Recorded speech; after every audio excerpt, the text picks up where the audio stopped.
तो अलंकार किसे कहते हैं, अलंकार किस प्रकार से होते हैं और अलंकार किस प्रकार से बटे हैं, क्या इसका अर्थ है ना। शब्द अलंकार में कौन कौन से अलंकार आते हैं, अर्थ अलंकार में कौन कौन से अलंकार आते हैं, तो वो सब बातें हम देखेंगे यहाँ पे, ठीक है ना बेटा।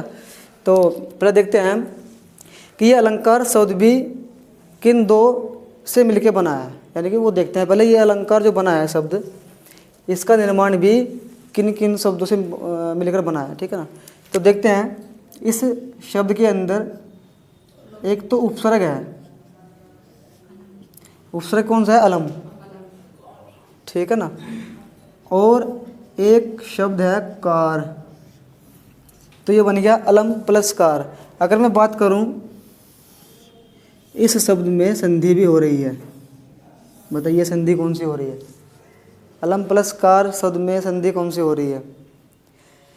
यहाँ मैं को अनुस्वार हो करके लय पर लगेगा, मैं को अनुस्वार हो करके लय पर लगेगा, नहीं बेटा संधि विसर्ग नहीं है, ये संधि व्यंजन है, व्यंजन।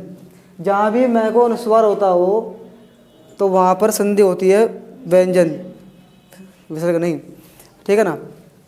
अब ये उपसर्ग है, इस उपसर्ग का मतलब होता है आभूषण, क्या होता है, आभूषण। अलम का मतलब होता है आभूषण, इस उपसर्ग का मतलब होता है आभूषण, और कार का मतलब होता है सजाना, सजाना या शोभायमान। अब बताओ बच्चों अलम का मतलब क्या होता है, अलम ये बताएगी आरती, हाँ तुम बताओ, आभूषण।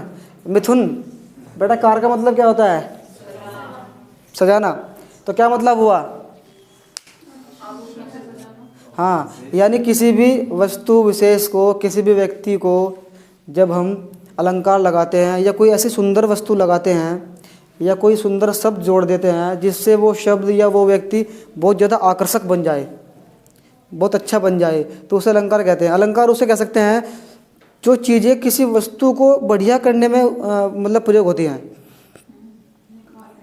निखारने में प्रयोग होती हैं, है ना। तो आपकी हिंदी की किताब में लिखा हुआ है कि वे शब्द जो काव्य को सुंदर, आकर्षक और बढ़िया बनाते हैं वे अलंकार कहलाते हैं। जैसे मान लीजिए अभी आपका शादी का काम चल रहा, दबा के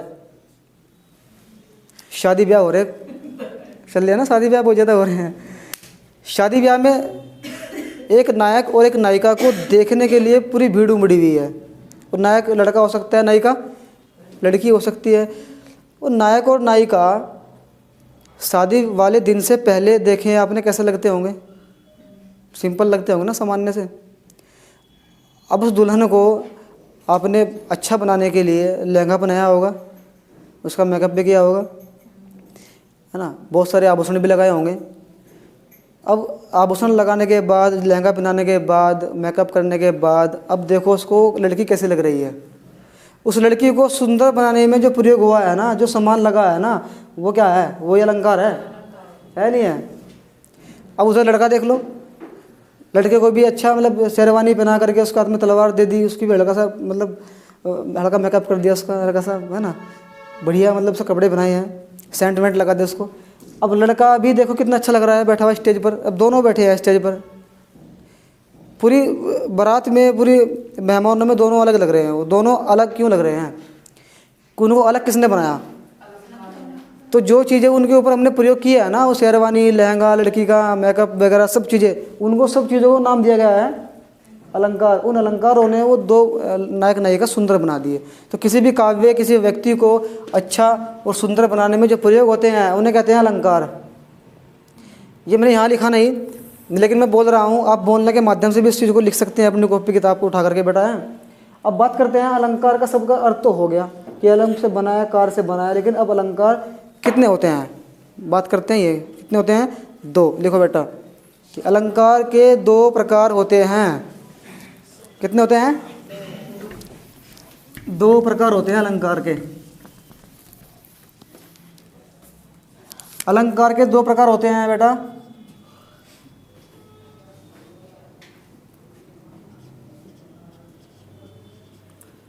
शब्द अलंकार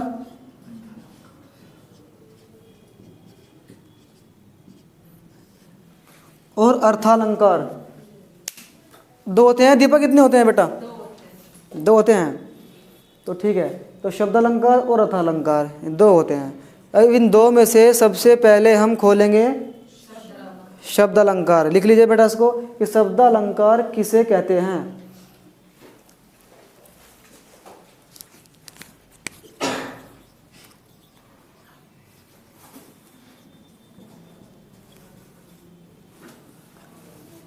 शब्दालंकार किसे कहते हैं? अर्जित बेटे पता कुछ इसके बारे में? अनुराधा पता है बेटा कुछ इसके बारे में? मिथुन हाँ तू बता बेटा। दीदी अच्छा। पल्लवी? जिसमें शब्दों से ही उसका वो मतलब आभूषण टाइप सौंदर्य निकलता हो। अच्छा चलो बहुत बढ़िया। तो लिखेंगे इसके बारे में बेटा, मैं बता रहा आपको। जहाँ शब्दों के माध्यम से अर्थ निकलता हो, जहाँ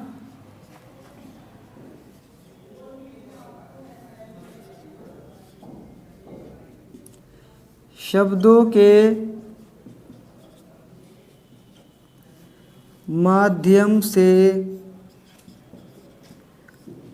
अर्थ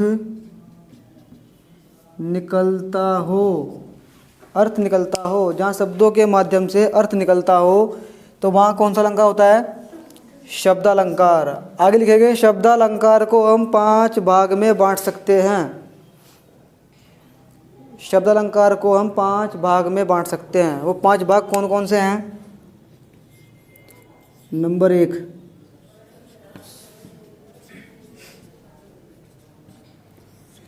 अनुप्रास,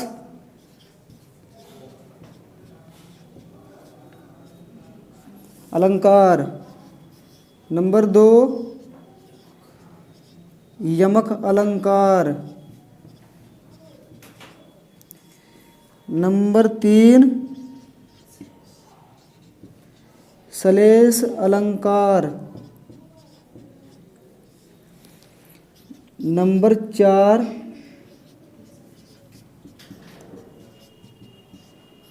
वक्रोक्ति। वक्रोक्ति अलंकार। दीदी क्या हुआ?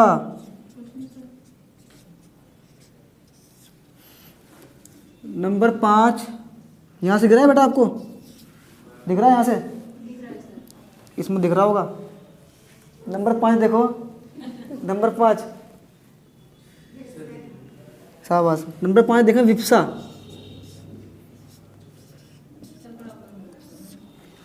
बराबर में लिख दें? तो देखो यहाँ पर नंबर 5 वी आधा पै और सा, विप्सा अलंकार।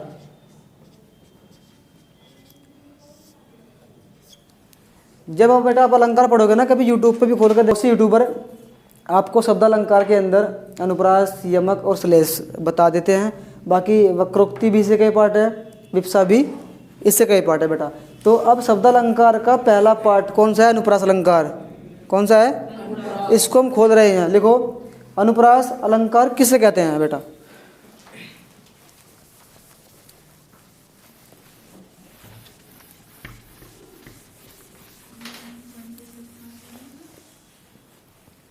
तो लिखेंगे अनुप्रास अलंकार की परिभाषा। लिखेंगे जिस अलंकार में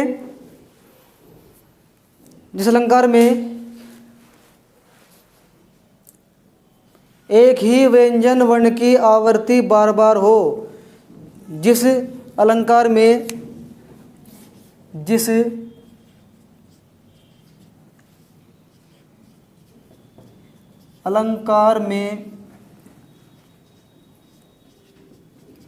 एक ही व्यंजन वर्ण की आवृत्ति बार बार हो,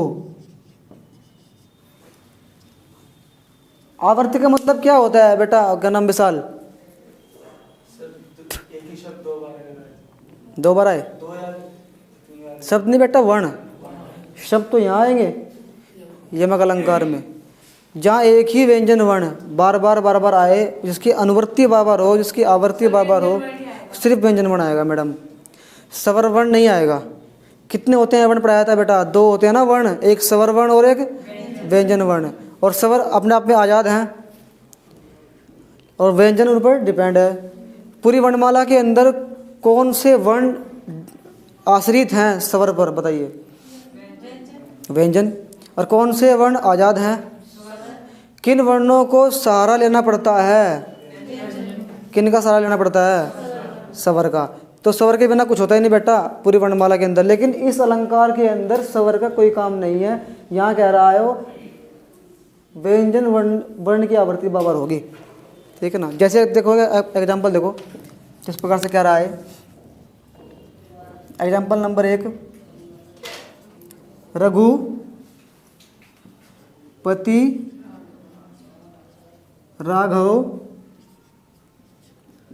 राजा राम। अब इसको कैसे पढ़ सकते हैं?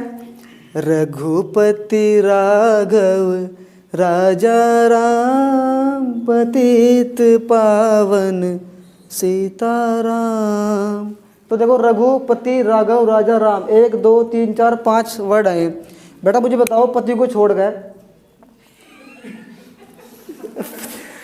पति को तो छोड़ना पड़ेगा ही ना, क्योंकि पति शब्द में देखो रघु में भी रह, राघव में भी रह, राजा में भी रह, राम में भी रह। इन राम राजा राघव रघु इन सब नामों में एक ही व्यंजन वर्ण की आवर्ती बराबर हो रही है। वो कौन सा वर्ण है? तो जहाँ र वर्ण की आवर्ती बराबर हो रही है ना, तो बेटा वो अलंकार हो जाएगा अनुप्रास अलंकार आपका। ऐसे ही बहुत सारे एग्जाम्पल और भी हैं जो इसमें आते हैं अनुप्रास में। अभी आप नंबर 2 एग्जाम्पल देखो इसका।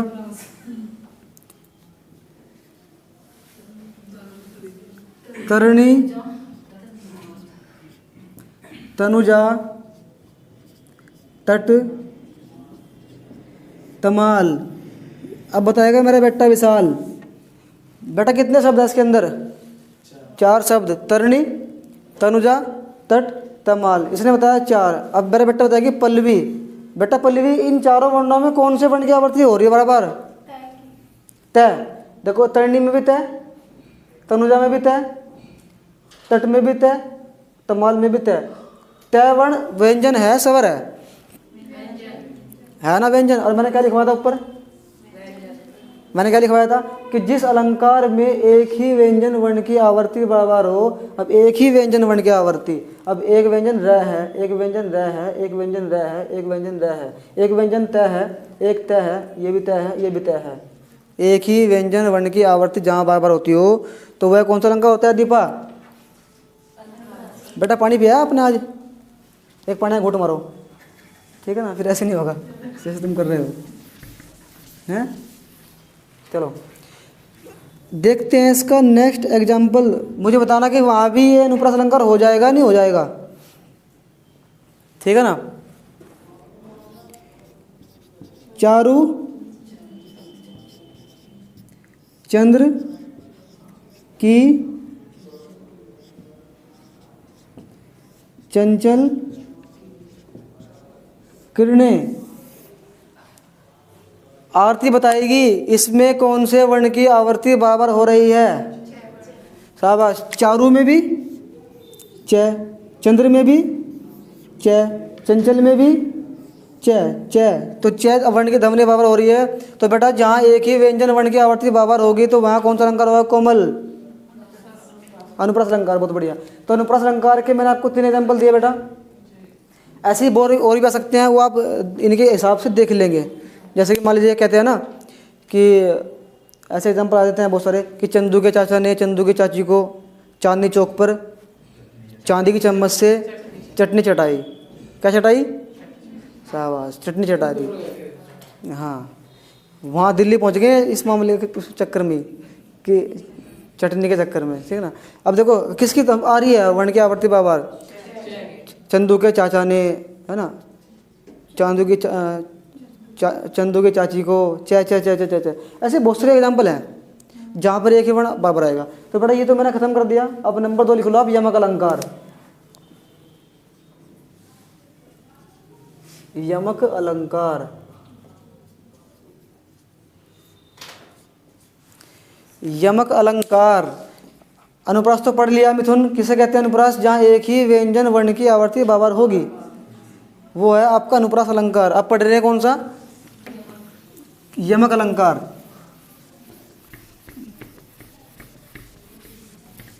तो बेटा यमक अलंकार की परिभाषा लिखेंगे आप, जिस अलंकार में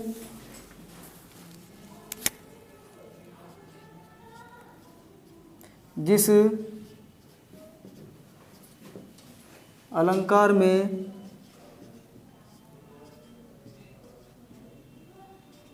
समान शब्दों का युग्म हो। किसे कहते हैं युग्म अनुराधा? जोड़ा। किन शब्दों का जोड़ा? समान शब्दों का जोड़ा। समान का मतलब यानी कि एक शब्द जोड़े में रहेगा, एक शब्द 2 बार आएगा, मतलब कहना चाह रहा है। उसकी 2 डेफिनेशन है। एक ये डेफिनेशन है कि जिस अलंकार में समान शब्दों का युग्म हो। एक तो ये परिभाषा है इसकी, अधिकांश आजकल ये पूछता है वो, क्योंकि वो पुरानी होली। पता कौन सी? कि जिस अलंकार में एक ही शब्द 2 बार आता हो किंतु उसके अर्थ अलग अलग हों। उसे पता है एग्जाम को, ये बात पुरानी होली, लेकिन अब वो ऐसे देता है, किस अलंकार में समान शब्दों का युग्म है। अब युग्म का मतलब आधो को बता नहीं कि जोड़ा होता है, ठीक है ना। तो नंबर 2 भी लिख लो उसकी बेटा परिभाषा, जहाँ एक शब्द की आवृत्ति 2 बार हो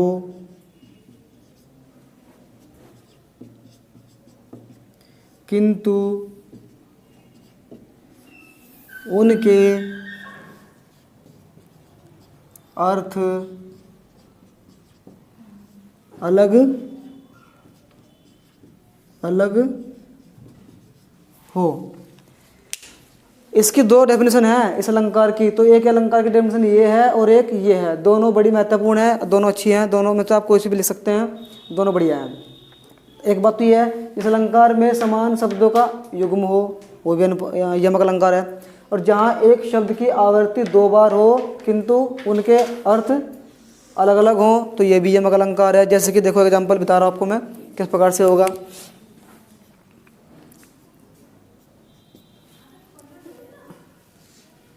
ठीक है भाई। अब देखो, उसने कहा काली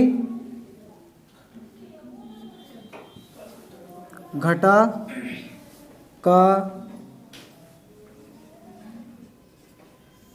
घमंड घटा। काली घटा घमंड घटा, परिभाषा को पढ़िए, देखिए साफ साफ कह रहा है जहाँ एक शब्द की आवर्ती 2 बार हो। अब एक शब्द की तो आवर्ती 2 बार हुई है, कैसे? घटा, एक घटा ये है, एक घटा ये है। फिर कह रहा है 2 बार तो हो गई किंतु उनके अर्थ अलग अलग हो जाएंगे। एक शब्द 2 बार तो आएगा पक्का, ये बात सही है, लेकिन उन शब्दों का अर्थ एक नहीं होगा, अलग अलग हो जाएगा। इस घटा का मतलब तो होता है बादल। क्या हो जाएगा? बादल। इस घटा का मतलब होता है कम होना, माइनस, कम। काली घटा बहुत झूम के आई, बहुत तकड़ी काली घटा आई, लेकिन वो काली घटा धीरे धीरे धीरे धीरे कम घट गई है ना। कहते हैं हवा चली गई, हवा से थोड़ा बादल बादल उधर उधर हो गए तो कम हो गई। तो काली घटा घमंड घटा, काली घटा का जो अहंकार था, काली घटा खूब उमड़ के आ रही है, पूरे घमंड में आ रही है कि आज तो वो कर दूंगा काम दुनिया का। ऐसे बरसात, ऐसी खतरनाक बरसात करूंगी, देखते देखते रह जाएंगे लोग भाग यहाँ से, हैं भाई। लेकिन घमंड घट गया उसका। जब काली घटा घमंड घट सकता है, तो यानी कि ये बात कहना चाह रहा है भैया घमंड तो किसी का भी घट सकता है, चाहे वो इंसान हो, चाहे वो काली घटा हो, पशु हो, पक्षी हो, हर किसी का घमंड घट सकता है। तो जैसे यहाँ घट गया, तो इस पंक्ति के अंदर कौन सा अलंकार होगा? काली घटा घमंड घटा, ये बताएगी कोमल। यमक अलंकार, बहुत बढ़िया। तो जैसे इसमें एग्जाम्पल आप और लिख सकते हैं बेटा, ठीक है ना। ये बड़ा प्रसिद्ध एग्जाम्पल है इसका, कनक कनक ते सो गुणी, कनक कनक ते सो गुणी,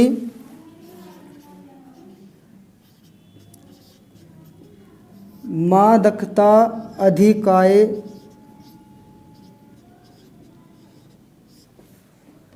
वा खाए बोराए,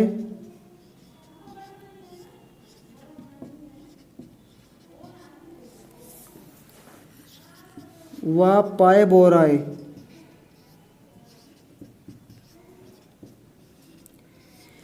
इस पंक्ति का मतलब क्या है? कनक कनकते सो गुणी, मादकता अधिकाय, वा खाए बोराए, वा पाए बोराए। मुझे बताइए इसमें बेटा कौन सा शब्द की अनुवृत्ति एक दो बार हुई है अनुराधा? कनक कनक, इस शब्द की दो बार अनुवृत्ति हुई है, लेकिन इस कनक का मतलब अलग है, इस कनक का मतलब अलग है। एक कनक का मतलब मान लीजिए सोना, धतूरा, इसका मतलब मान लीजिए सोना। कनक कनकते सो गुणी, दोनों के दोनों कनक में 100 गुण है। कनक कनकते सो गुणी, दोनों कनक में 100 गुण है। धतूरे में भी 100 गुण है, सोने में भी 100 गुण है। मादकता अधिकाय, अगर कोई धतूरा का पान अधिक मात्रा में कर ले, मादकता की मात्रा अधिक कर ले, अधिक खा ले, अधिक पी ले इसको, तो खाए बोराए, खा करके वो पागल हो जाता है। बोराए मतलब पागल होना, दुनिया को भूल जाना।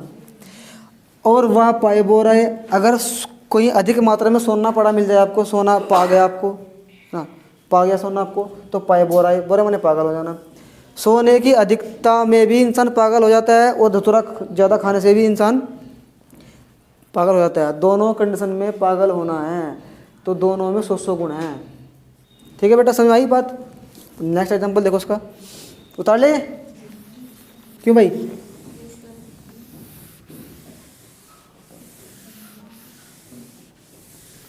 अब देखो उसका नेक्स्ट एग्जांपल आप,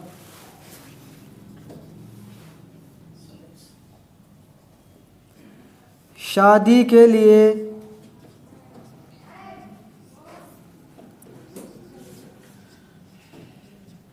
दुल्हन सजा दी गई, शादी के लिए दुल्हन सजा दी गई।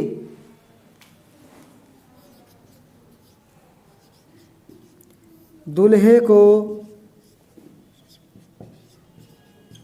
जीवन भर की सजा दी गई। इस पंक्तियों के अंदर बेटा एक शब्द दो बार आया है, कौन सा आया? मिथुन, मिथुन चक्रवर्ती है, सजा। तो एक शब्द दो बार आया बेटा, सजा और सजा। क्या दोनों का मतलब एक निकल रहा है? हाँ भाई बताओ कैसे निकल रहा है, अलग अलग कैसे निकल रहा है? मैं मानता हूँ इस क्लास के अंदर आरती इसको ठीक बता सकती है।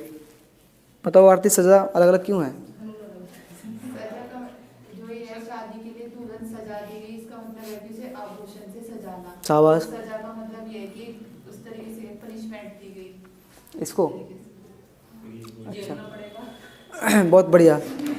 तो जैसे कि बेटा आप मानते हैं शादी होने वाली है किसी बालिका की, उसको सजा दिया गया है ना, लहंगे पहना करके उसको मेकअप कर करके उसको तैयार कर दिया गया, बढ़िया बढ़िया उसको बना दिया, ठीक है, सजा दी गई है। और दूल्हे को जीवन भर की सजा दी गई है। सजा का मतलब यहाँ ये नहीं है कि उसको गला घोट दिया, उसको कति जानता मार दिया, ये बात नहीं है। सजा का मतलब होता है जिम्मेदारी, उसके ऊपर जिम्मेदारी आ गई बापू ना, पत्नी की भी है ना। उसके अब दो पक्ष हैं, एक कौन सा पक्ष है? ससुराल वाला। एक कौन सा है? अपने खुद का घर वाला पक्ष है। अब दोनों की जिम्मेदारी इसके ऊपर आ गई है। इसको सज़ा मिली है, मतलब जिम्मेदारी की सज़ा मिली है, गृहस्थी की सज़ा मिली है, गृहस्थी संभालनी इसको, ठीक है ना। तो वो वाली है, ऐसी बात नहीं है कि इसको गला घोट दिया, उसको मतलब ऐसे मार दिया।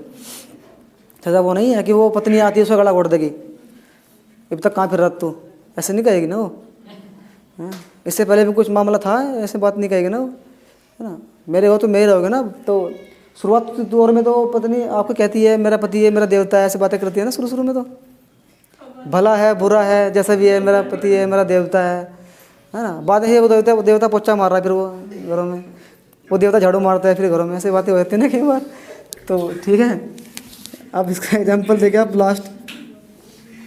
और भी बहुत सारे एग्जाम्पल हैं जहाँ पर आपके यमक अलंकार बैठेगा। जैसे कि उसने कहा 3 बेर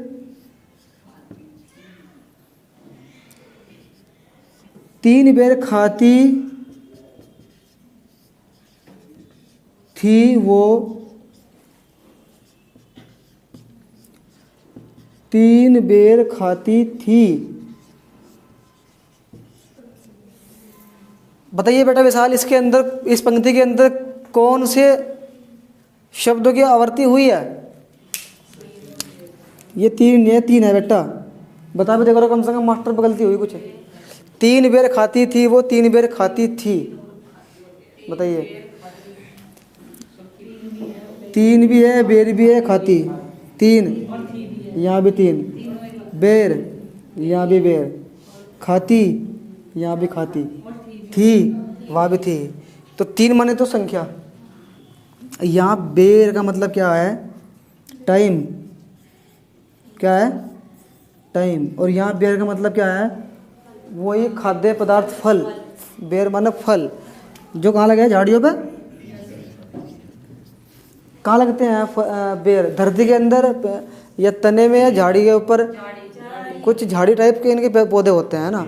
कई गाँव में देखे होंगे आपने, जहाँ रेलवे ट्रैक होते हैं ना, रेलवे ट्रैक के आसपास ये होते हैं, है ना।